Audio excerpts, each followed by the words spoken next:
Salam Om Swastiastu, Namo Buddhaya, salam kebajikan, salam sejahtera bagi kita semua. Selamat sore Akang Teteh. Mungkin saya pengen cerita aja sebenarnya. Cerita di mana mahasiswa Unpad khususnya sekitar 5 bus kita berangkat ke Jakarta. Ketika aksi Indonesia Gelap kemarin gitu. Saya rasa euforia dari mahasiswa itu sudah mulai beralih pada kesadaran. Tidak hanya fear of missing out atau FOMO, istilah katanya. Tapi kita betul-betul sadar bahwasannya kondisi negara sedang tidak baik-baik saja. Mengapa saya rasa demikian? Ibu bapak, akang teteh sekalian, saya di Unpad udah 5 tahun sebagai mahasiswa Unpad. Saya tahu karakteristik mahasiswa Unpad itu seperti apa. Ketika diajak aksi mungkin agak ogah-ogahan gitu mahasiswa Unpad nih. Ini tanpa mendiskreditkan mahasiswa Unpad ya. Saya rasa. Tapi saya rasa 2 aksi besar kemarin, Indonesia Gelap dan peringatan darurat. Saya melihat mahasiswa Unpad 5 bis ke Jakarta dengan yang pertama, kita menggunakan dana kita pribadi sebagai anak kos. Ketika kita peringatan darurat itu kita pakai dana pribadi. Satu mahasiswa bayar 75.000 buat bayar bis, kita berangkat ke Jakarta. Alhamdulillahnya alumni-alumni kita mendukung juga. Dan terkumpul juga dana untuk kita melaksanakan aksi-aksi berikutnya. Di Indonesia Gelap, saya rasa kondisi negara hari ini tidak baik-baik saja ketika masa Unpad udah turun gitu. 5 bis ke Jakarta. Kawan-kawan, kita harus melihat bahwasanya ketika kekuasaan itu alergi terhadap evaluasi, alergi terhadap kritik, maka kekuasaan itu sedang tidak baik-baik saja. Bahkan kekuasaan itu cenderung ingin terus berkuasa. Mereka sadar bahwa kita rakyatnya sudah sadar bahwa kita sebagai rakyatnya itu sudah jenuh. Terus ada hashtag pergi aja dulu yang diinisiasi oleh kaum Gen Z. Umur saya 20 tahun. Nalarnya di mana? Ketika umur saya 20 tahun sudah merasa jenuh di Indonesia. Mungkin bapak ibu yang umurnya 50 tahun, 60 tahun sudah cukup terbiasa mungkin dengan kondisi negara ini. Tapi kita tidak terbiasa sama sekali, di mana sistem tidak ada meritokrasi sistem.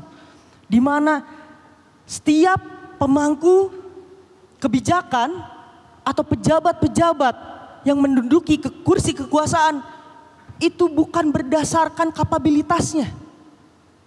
Orang-orang pintar semuanya bekerja di luar negeri. Orang-orang pintar enggan untuk berada di sini. Bukankah itu sebagai common sense bahwa negara ini tidak merawat orang-orang pintar tersebut? Apakah otaknya gak nyampe di situ gitu loh? Ketika pejabat-pejabat kita ada hashtag pergi aja dulu, terus ada statement dari pejabat kita, ya udah pergi aja, gak usah balik lagi lah. Malah ngusir. Ketika ada hashtag pergi aja dulu, ketika ada hashtag Indonesia Gelap, yang gelap itu kau katanya. Lah ada pejabat yang statementnya kayak begitu. Maksud saya rakyat Indonesia perlu sadar bahwa kita adalah atasan dari mereka-mereka itu. Kita semua di sini adalah atasan dari pemerintahan. Mereka adalah public servant. Mereka adalah pelayan publik. Maka sejatinya kita di sini adalah atasan-atasan dari mereka. Dan mereka punya cukup alasan apa untuk menolak evaluasi, untuk menolak kritik dari kita sebagai atasan mereka. Akang Teteh sekalian, saya mengingatkan kita janganlah lupa beberapa bulan ke belakang ada yang joget gini, minta suara. Kita jangan lupa. Ada orang gemoy yang minta suara. Saya di sini bilang seperti ini, bukan saya mengkritik pribadi Prabowo Subianto. Saya mengkritik Presiden Republik Indonesia.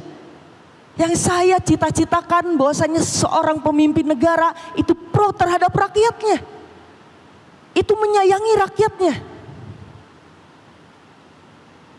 Saya di sini memiliki hak untuk berbicara, memiliki hak untuk mengkritik. Karena lagi-lagi mereka adalah public servant atau pelayan publik. Mungkin segitu aja. Terima kasih. Wassalamualaikum warahmatullahi wabarakatuh. Bismillahirrahmanirrahim. Assalamualaikum warahmatullahi wabarakatuh. Salam, Om Swastiastu, Namo Buddhaya, salam kebajikan. Sebelumnya perkenalkan, nama saya Muhammad Farhan Nugraha, demisioner Presiden Mahasiswa BEM Republik Mahasiswa Universitas Pendidikan Indonesia 2024. Kalau boleh saya menambahkan, tadi apa yang dikatakan oleh Pres Ridho, bahwa ketika kawan-kawan mahasiswa Universitas Pajajaran berangkat ke Jakarta, patungan untuk sewa akomodasi logistik ini itu untuk kepentingan rakyat. Tapi nyata-nyatanya kawan-kawan, ada sekelompok ataupun sekeluarga yang menggunakan anggaran Danantara untuk kepentingan keluarganya. Kalau boleh saya mengatakan juga, saya dulu sangat percaya akan prinsip Nelson Mandela, bahwa beliau itu bilang begini, pendidikan adalah senjata paling mematikan untuk bisa mengubah dunia. Tapi nyata-nyatanya kawan-kawan, ada orang yang tidak berpendidikan. Ada orang yang ijazahnya masih dipertanyakan, tapi sudah bisa mengacak-ngacak konstitusi. Bahkan kawan-kawan, kalaupun misal akhirnya hari ini, tadi mungkin Bang Roy sudah bahas sedikit banyaknya soal Fufufafa, yang mana ketika pemilu ataupun kampanye, disebarluaskanlah propaganda untuk bisa mewakili anak muda.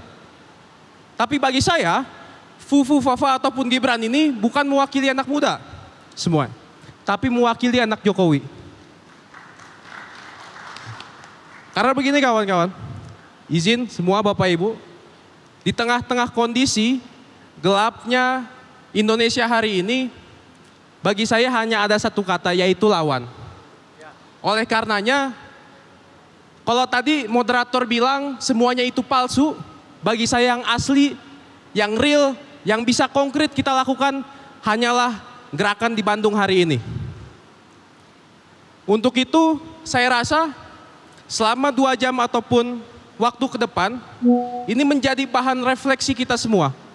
Bahwa hari ini kebijakan ataupun pemerintah sudah menindas semua aspek yang ada di negara kita. Di sini saya ingin menceritakan banyak hal, atau sedikit banyaknya soal pendidikan, karena saya lahir dari rahim pendidikan, Universitas Pendidikan Indonesia, yang memang katanya para guru-guru besar, para profesor, yang memang akhirnya kita lihat bahwa nuansa dan juga latar belakang Universitas Pendidikan Indonesia ini memang berdasarkan orang-orang yang terdidik. Cuman kita lihat kawan-kawan, bahwa pemerintahan hari ini itu diisi oleh orang-orang katakan politisi. Kalau kata ada salah satu teori namanya teori teknokrat. Itu bilang bahwa keputusan politik itu diambil berdasarkan sesuai dengan bidang ahlinya, bukan politisi. Tapi hari ini kawan-kawan kita lihat, ini buah hasil produk. Kalau tadi saya mendengar itu saya sepakat bahwa ini buah hasil produk yang dilakukan oleh kabinet Joko Widodo pada saat itu, hingga akhirnya hari ini beliau yang katanya mau balik lagi ke Solo, ya kan? Tapi mau membuat partai hari ini. Mungkin kedepannya dalam waktu sejam ataupun 2 jam ke depan kita bisa diskusi sedikit banyaknya. Sekian, terima kasih. Billahi taufiq wal hidayah. Wassalamualaikum warahmatullahi wabarakatuh. Tepuk tangan untuk Muhammad Farhan Nugraha.